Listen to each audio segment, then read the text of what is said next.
Agora, o que vai acontecer antes? Existem pelo menos 3 eventos proféticos chaves. Não só isso, existem vários outros. Mas existem 3 eventos proféticos chaves aí que precisam acontecer antes. Um deles é a manifestação, né, e o governo do anticristo. Ele vai se manifestar e vai ser dado a ele autoridade sobre as tribos, línguas, povos e nações. Ele vai receber poder e autoridade. Deus vai permitir que ele tenha autoridade na face da terra, sobre as nações. Um segundo evento é a grande tribulação, ou, como os profetas do Antigo Testamento, na maior parte deles, chamam de o dia do Senhor, o grande e terrível dia do Senhor. Um outro evento que tem que acontecer antes da volta de Jesus, o arrebatamento da igreja. E a gente poderia relacionar alguns outros aqui, como as bodas do Cordeiro, enfim. Né? Mas esses são eventos que acontecem na terra e precisam acontecer antes da volta de Jesus. Ok? Tudo bem aí, gente? Os sinais e o cenário para a volta de Jesus já existem. Ou seja, e essas outras coisas acontecem ainda antes. Mas, para que haja uma guerra contra Israel, que é o último evento profético, né, que vem depois disso tudo aí, ou no final disso tudo, precisa haver um ambiente propício de hostilidade contra Israel. Uma guerra não começa assim, né? Não é, de repente, lá um governante ou vários governantes, eles acordam e falam, vamos sair para a guerra, vamos guerrear, né, contra Israel, vamos tomar Jerusalém? Não. Precisa haver um preparo. O Holocausto, né, que aconteceu no século passado, ele não começou a perseguição contra os judeus não começou no Holocausto, não começou com o nazismo. O antissemitismo, ele cresceu já no período da Primeira Guerra. Antes da Primeira Guerra, já existia antissemitismo. E ele cresceu durante esse período. Depois, entre a Primeira e a Segunda Guerra, o antissemitismo cresceu muito no mundo. E muitos, não só governantes, mas homens de influência, eles eram pregadores antissemitas. Por exemplo, Ford, né, a marca de carro, teve uma época que todas as agências da Ford no mundo, né, isso lá atrás, antes da Segunda Guerra, em todas as agências, a Ford produziu um jornal, né? Eu não sei a periodicidade desse jornal, se era diário, se era semanal, mas a Ford ela produzia o seu próprio jornal. E esse jornal ficava em todas as concessionárias, todos os lugares, agências de venda de carro da Ford tinha esse jornal. E nesse jornal, todo exemplar, toda edição desse jornal tinha matéria antissemita. Era obrigatório ter alguma coisa contra o povo judeu. Tinha que ter. Até tinha notícias diversas, mas tinha que ter algo antissemita, né?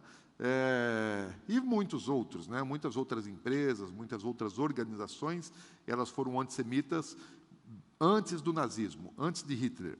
E então precisa haver, né, um ambiente de hostilidade contra Israel, para poder formar a base ideológica para uma guerra contra Israel. E nós já temos isso, né? Por exemplo, a ONU, né, lá no Conselho de Direitos Humanos, né, eles julgam ações, atitudes das nações da Terra, e Israel é uma das nações, é que eu não estou conseguindo enxergar lá olhar aqui, segura aí. No Conselho, eles emitem resoluções, né, a respeito das ações e atitudes dos governos. Israel, nesse período de 2006 até 2021, ele teve 95 resoluções contrárias a ele. Todos esses outros países que estão listados aí são países autoritários, não são países democráticos, né? Por exemplo, Cuba, não teve nenhuma resolução contra Cuba, né? A China, não teve nenhuma resolução contra a China.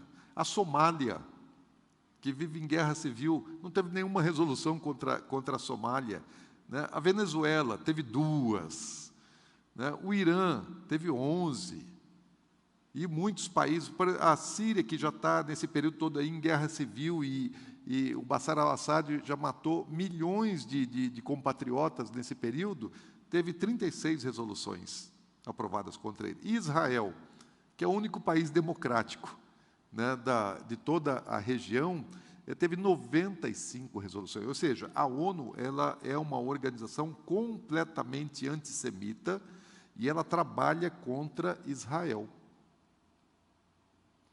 Então, está se formando uma base ideológica para que Israel seja atacado depois pelas nações. A ONU vai aprovar, né, um ataque contra Israel, eu não tenho nenhuma dúvida em relação a isso. Mas não apenas isso, né, no campo da economia, existe o BDS, né, que é um movimento antissemita de boicote, de desinvestimento e de sanções contra Israel. Assim, principalmente na Europa, o BDS é muito, muito, muito forte, né? Existem muitos movimentos que pessoas de várias nações aí, ocidentais saem às ruas pedindo para que se boicote os produtos israelenses e que se boicote empresas que, de alguma maneira, estão em Israel, investem em Israel ou apoiam Israel, né? Então, assim, vamos boicotar tal marca. Por quê? Porque eles são pró-Israel, são semitas, né? Eles são a favor do sionismo. Então, está sendo preparado, por exemplo, o Irã. O Irã ele já tem declarado expressamente que o seu grande objetivo, qual é o objetivo da nação iraniana? Não é melhorar a qualidade de vida do seu cidadão. O Irã é um país rico, né, por causa do petróleo. E eles não usam a sua riqueza para melhorar a condição de vida social, né, do seu povo. Eles têm um objetivo. E qual é o objetivo número 1 do Irã? Destruir Israel. E eles não escondem isso. Isso aí está propagado, está declarado, né? Eles já desenvolveram mísseis, colocam o nome de Satã no míssil e colocam o endereço de Israel, que é para destruir Israel. Eles têm um programa nuclear, eles vão trabalhar para desenvolvimento da bomba nuclear, né? Eles já têm feito várias propagandas do ataque e da invasão de Israel e têm feito simulações, né? Os exércitos iranianos, a força revolucionária, né, iraniana já tem feito muitas simulações de guerra, de ataque a Israel e a Jerusalém, né? Então, eles já estão se preparando para isso já faz muito tempo. Agora, antes que aconteça aquela guerra, entenda isso é importante, antes que aconteça aquela guerra que vai trazer Jesus de volta, o anticristo vai estar aqui. E o anticristo, ele é o enganador. Ele é um anticristo, mas ele é o falso Cristo. Para o mundo, ele vai parecer o Messias. Ele vai parecer o Mahdi para o mundo islâmico, ele vai parecer Buda, né, para o budista, ele vai parecer o esperado. Cada religião tem um Messias aguardado, tem um Messias esperado. E assim como nós esperamos pela volta de Jesus, né, o judeu espera pelo seu Messias, o Islã espera pelo seu Mahdi, e cada uma das grandes religiões esperam pelo seu Messias, que vai trazer um tempo de paz e prosperidade na terra. E o falso Cristo, ele vai congregar isso, né, esse credo messiânico de todas as religiões nele. Ele vai parecer ser, né, o Messias judeu, como vai parecer ser o Messias messiânico, como vai parecer ser o Messias cristão, como vai parecer ser o Messias das religiões orientais também. E então precisa acontecer, para que aconteça aquela guerra lá e Jesus volte, precisa acontecer uma outra guerra, para que o falso Cristo estabeleça paz na terra. Porque em todas as profecias, o Messias vai trazer paz na terra, para todas as grandes religiões. Então, para que ele seja o enganador, ele precisa trazer paz. E para trazer paz precisa haver um conflito. Então, vai haver algum tipo de conflito no mundial.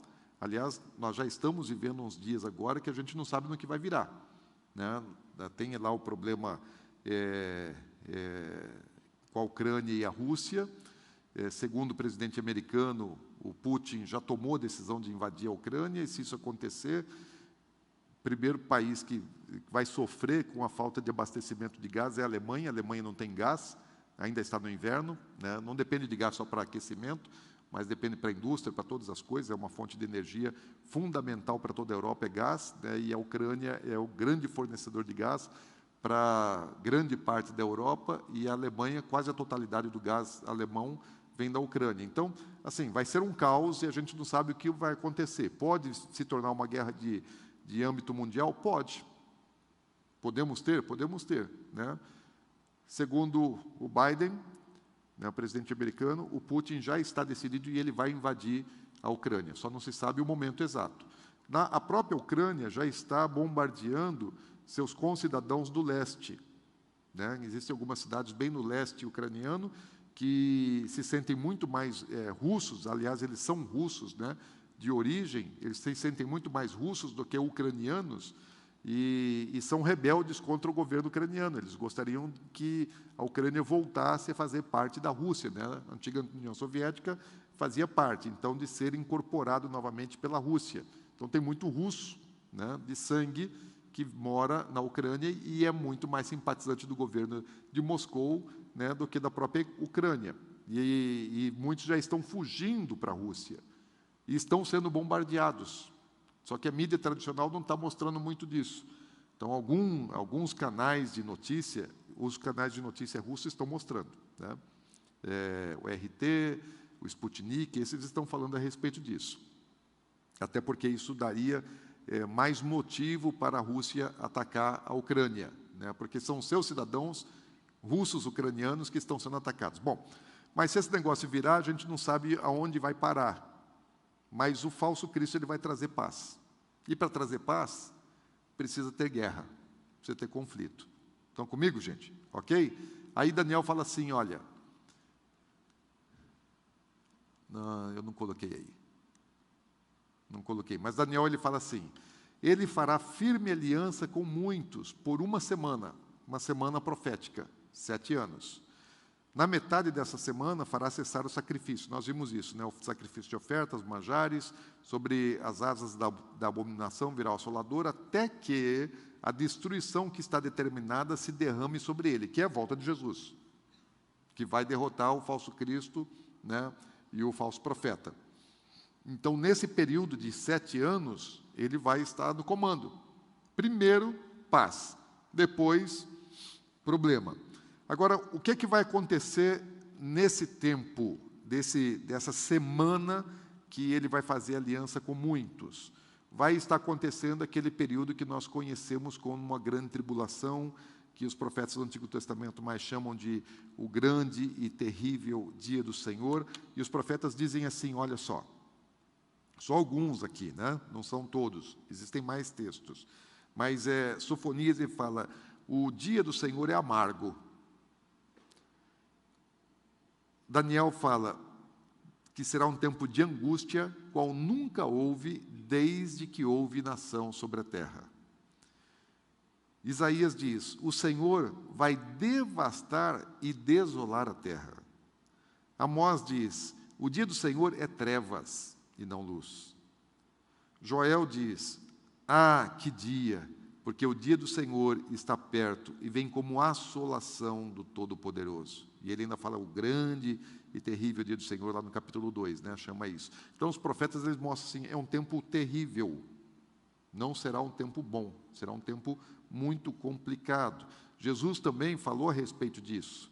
Ele disse assim, porque nesse tempo haverá grande tribulação, como desde o princípio do mundo até agora não tem havido e nem haverá jamais, ou seja, os piores dias da existência da humanidade na face da terra.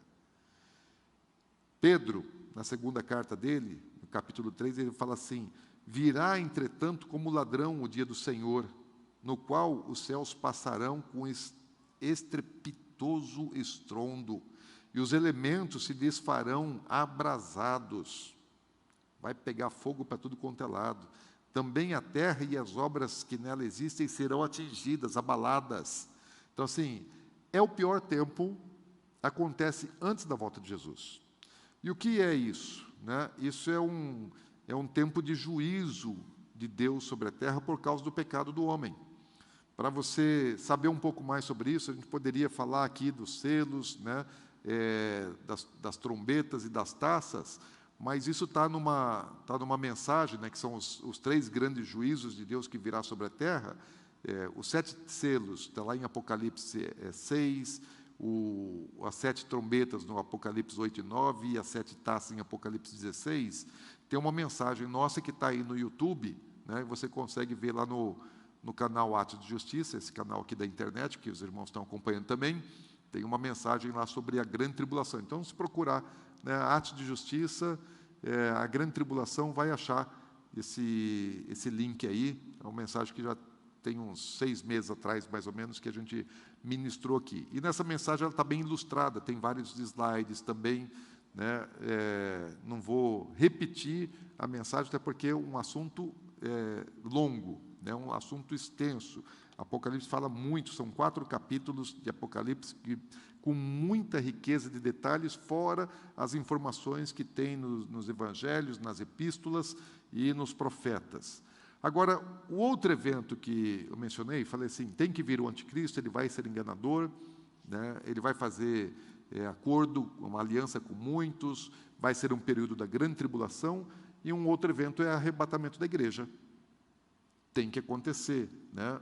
Vai haver, sim, o arrebatamento da igreja. Existe hoje uma teologia, uma escatologia, que não acredita mais no arrebatamento da igreja.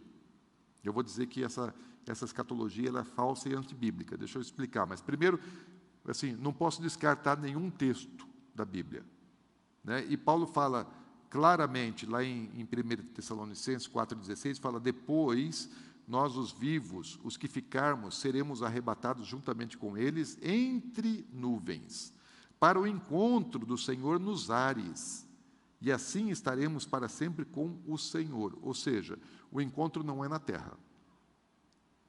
Arrebatamento aqui, a palavra é arrancar violentamente, não é voluntário, não é algo que você decide, é algo que você não consegue impedir, né? Você é arrebatado, você é arrancado com violência, você é tomado, né? E é tomado para um encontro com Jesus, e esse encontro vai se dar nos ares. Imagina quando você sobe com esse corpo físico aqui, se você subir aí no nível por onde passam as aeronaves, né, no nível das nuvens aí, o ar é rarefeito, não é isso? Esse corpo aqui não suporta nem o clima e nem o ar rarefeito, né? Você não respira mais. Aliás, numa montanha alta você já tem falta de ar, né? Imagina lá acima o nível das nuvens mais elevadas. Ou seja, vai ser nesse momento que também nós teremos os nossos corpos transformados, glorificados, né? Então, num piscar de olhos, num de repente de Deus, né, acontece o arrebatamento e a transformação dos nossos corpos físicos em corpos glorificados. Tem que acontecer, não tem jeito, está na Bíblia, vai acontecer. Agora, existe uma teologia que não acredita mais nisso. Por que eu estou dizendo que essa teologia, essa escatologia, ela é falsa e antibíblica? Ela é perigosíssima. Por que eu digo que é perigosíssima? Porque, primeiro, contraria a palavra, nega a palavra, espiritualiza aquilo que não é espiritualizado e que é real, né? Que é absolutamente literal. Ela é perigosa por quê? Porque ela prepara a igreja, ou as pessoas que creem na palavra de Deus, para receberem o anticristo como se fosse o verdadeiro Cristo. Porque ele vai querer parecer Jesus. Ele é o falso. Ele vai ser a mais perfeita de todas as imitações. E quem ele vai imitar? Ele vai imitar Jesus, né? Ele é o Messias das trevas. Mas Satanás se faz anjo de luz. Satanás quer parecer bom. Satanás quer parecer melhor do que Deus, né? E muita gente segue Satanás porque acredita em Satanás, porque ama Satanás, porque adora Satanás. E ele quer ser seguido, ele quer ser adorado. O propósito de Satanás é ser adorado, né? E como é que as pessoas adoram? Porque elas acreditam, valorizam, né? Honram uma certa divindade e adoram aquela divindade. E o propósito de Satanás é ser adorado. Então, o anticristo é uma manifestação boa, né? De boa aparência. E o que é de melhor? Qual a melhor aparência que existe? É de Jesus. Então, ele vai tentar parecer o próprio Cristo. A igreja que estiver na terra, eu não sei ainda quando que acontece o arrebatamento, mas vamos dizer aqui que o anticristo ele se manifestou. Essa teologia que está acreditando que não tem arrebatamento, essa teologia que está acreditando que a igreja vai vencer, não só vai influenciar os 7 montes, eu sou a favor da influência dos 7 montes, mas eu não acredito na escatologia dessa teologia, porque ela crê que a igreja vai se estabelecer na terra e vai influenciar e vai dominar o mundo. E aí, quando a igreja dominar o mundo, aí o Messias vem. Gente, isso aí é uma teologia antiga, né, lá da igreja romana, a cristandade, que a igreja ia dominar o mundo pelo poder, pelo governo, pelo dinheiro, por tudo, né, e aí ia trazer o reino de Deus à terra, a igreja ia estabelecer o reino de Deus na terra. Gente, as profecias não falam isso, muito pelo contrário, né, fala que os últimos dias é tempo de multiplicação da iniquidade, que o amor de quase todos esfriará, que o mundo não vai ser transformado, mas sim que o mundo vai de mal a pior. O mundo não vai melhorar. E nós estamos vendo, o mundo não está melhorando, o mundo está piorando, né? Isso aí confere com as profecias. O mundo está piorando, não está melhorando. Está cada vez mais iníquo, cada vez mais distante de Deus. Por mais que a igreja avance e trabalhe, né, o mundo não está sendo salvo. Vidas estão sendo salvas, mas o planeta, né, o mundo, o sistema de governo, o sistema político, o sistema econômico, cultural desse planeta, ele está cada vez mais corrompido e dominado pelas trevas. Então, o planeta está se perdendo. Então, uma teologia que não acredita no arrebatamento é uma teologia que prepara para enganar, né, os que creem. Falou, Jesus voltou. E ele vai parecer que é Jesus, porque o mundo todo verá. Você vai ver na internet, você vai ver na televisão, quando chegar o anticristo. Ele vai fazer com que até o judeu pense que é o Messias. Por que até o judeu vai pensar que ele é o Messias? Porque ele vai ter as características do Messias. Os judeus rejeitaram Yeshua, porque ele não tinha todas as características do Messias. E esse vai ter as características do Messias. Pelo menos por um tempo vai parecer. Lógico, em Israel também tem esse negócio, tem um monte de Messias que aparece de tempo em tempo. Né? Já tiveram vários que eles pensaram que era Messias. Vai ter mais um. Por isso, alguns acreditam que o anticristo ele será judeu. Mas ele vai ser um antissemita. Ele quem vai congregar as nações contra Israel para tomar Jerusalém. Então, pode ter sangue judeu? Pode. Né? A maior parte dos caras que influenciaram o mundo no último século e tem influenciado ainda, e negativamente, são judeus, né? Karl Marx, judeu, o pai da psicanálise, judeu, George Soros, né? Um cara que só investe em programa anticristão, antijudeu, ele é judeu, né? De sangue. Aliás, o George Soros, ele é um sobrevivente, né? Ele não foi para o Holocausto, mas ele sendo judeu, os judeus quando foram para o Holocausto, não tinha nada a ver com o assunto aqui, mas já que veio, vamos falar, né? Os judeus foram levados para os campos de concentração e eles eram bem de posses, né? Tinham propriedades, casas, né? Negócios. E quem ficou cuidando? Os filhos? Não, foram levados juntos, né? Então ficou na mão de quem? Dos aproveitadores. Como é que o George Soros se tornou um homem multimilionário? Ele era um adolescente, gente, nessa época. E ele ganhou dinheiro nisso, né? Negociando as propriedades, os bens dos seus patrícios, né? Traindo o seu sangue, se aproveitando. Daí, quando ele foi questionado, já recentemente, né? Já depois de velho, por que ele fez isso com o próprio povo judeu, falou, se eu não fizesse, outro faria. Né? De todo jeito ia ser feito. Então, assim, Deus usa o judeu, mas o diabo também usa, gente, né? Porque eles são especiais, não dá para negar isso. Eles têm algo de diferente. Agora, então, assim, vai haver o arrebatamento. E a pergunta é, quando? Quando é que vai acontecer o arrebatamento? Essa é a pergunta que vale aí bilhões e bilhões de dólares, né? Esse arrebatamento, ele vai acontecer? Vai. Mas ele acontece antes ou no início da grande tribulação, ele acontece durante a grande tribulação, ele acontece no final da grande tribulação. Existem pensadores, né, defensores de todas as teses. Tem os que não acreditam no arrebatamento, tem os que acreditam que vai acontecer antes da grande tribulação, bem no comecinho dela, outros que vai acontecer durante, num determinado período, no meio ou não no meio, mas durante, e outros acreditam que vai acontecer só no final, quando Jesus está voltando. Então, um pouquinho antes da volta de Jesus, da chegada, tem um arrebatamento, a igreja sobe já para descer, já sobe para descer, né? Não passa nenhum tempo específico lá com o Senhor no céu. Eu vejo problema em todas as correntes.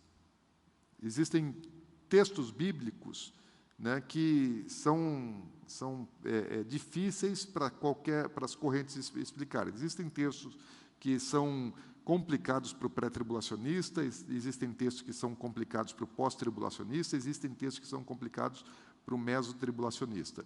Ou existe ausência de textos para poder nos dar uma direção, né? Então, qual é o meu foco em relação a esse assunto?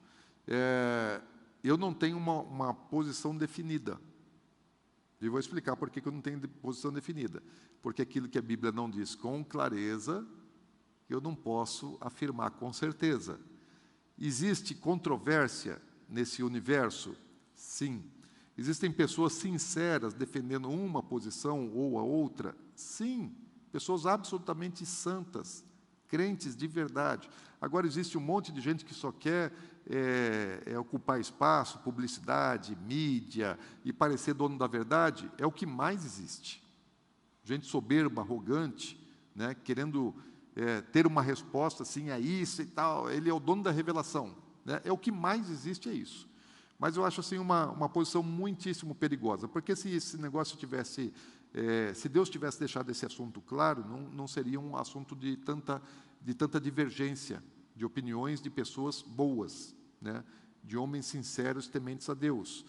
Então, Deus não deu luz suficiente, no meu entendimento, pelo menos eu não conheço, para que a gente saiba quando vai acontecer. Mas Jesus nos deu informações importantes, né? O que Jesus nos falou? Ele nos disse sobre, no sermão profético, os discípulos queriam saber os sinais da vinda dele. Ele deu sinais. Mas qual é o centro? Qual é a chave do sermão profético de Jesus? Vigiai. Vigiai.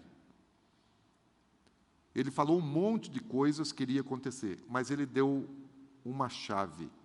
Vigia, vigia, porque você não sabe quando vai acontecer. Ele termina o capítulo 24 de Mateus falando a respeito disso. Nos capítulos 13 de Marcos e 21 de Lucas, ele conclui a mensagem dele falando a respeito disso, né, da importância do vigiar, porque nós não sabemos o dia e a hora. E ele fala ainda no Evangelho de Mateus, né, ele traz um relato que os outros evangelistas não trazem, que é, por exemplo, das 10 virgens, né, e o capítulo 25 de Mateus, são mensagens, né, são parábolas que ele está falando a respeito, são ensinamentos que ele está falando a respeito da importância de estar pronto. Ou seja, eu preciso estar pronto para ser arrebatado hoje, porque se o arrebatamento acontecer antes da grande tribulação, eu tenho que estar pronto. E a grande tribulação pode acontecer no próximo ciclo de 7 anos? Pode acontecer no próximo ciclo de 7 anos. Que vai começar um próximo ciclo aí, final de setembro desse ano, começa um novo... Acabou o Shemitah, começa um novo ciclo. Pode levar mais tempo? Pode. E eu posso ter que enfrentar o anticristo e a perseguição? Sim. Então, eu preciso estar pronto para isso também. Eu preciso estar pronto para ser arrebatado agora, eu preciso estar pronto para poder sofrer perseguição e permanecer firme na perseguição. Então, o pré-tribulacionismo, né, eu desejo que esteja correto. Se eu tenho uma corrente de preferência, de vontade, é o pré-tribulacionismo, né? Eu quero sair logo desse negócio aqui, quero deixar essa confusão para trás e ir embora logo para o céu, né, ir para casa, e depois voltar com Jesus para reinar com Ele. E esse é o meu desejo. E pode acontecer isso? Pode acontecer, gente, pode acontecer. Pode ser, pode ser. Mas e se não for? E se eu tiver que ficar? Eu tenho que estar pronto. Então a igreja precisa ser preparada para todas as coisas. E como é que se prepara? Jesus disse claramente, esses dias são dias como o de Noé. São dias como o de Ló. A Bíblia nos dá instruções, nos dá orientações de como é que nós devemos fazer. Assim, nós temos que andar em santo procedimento. Fala, pastor.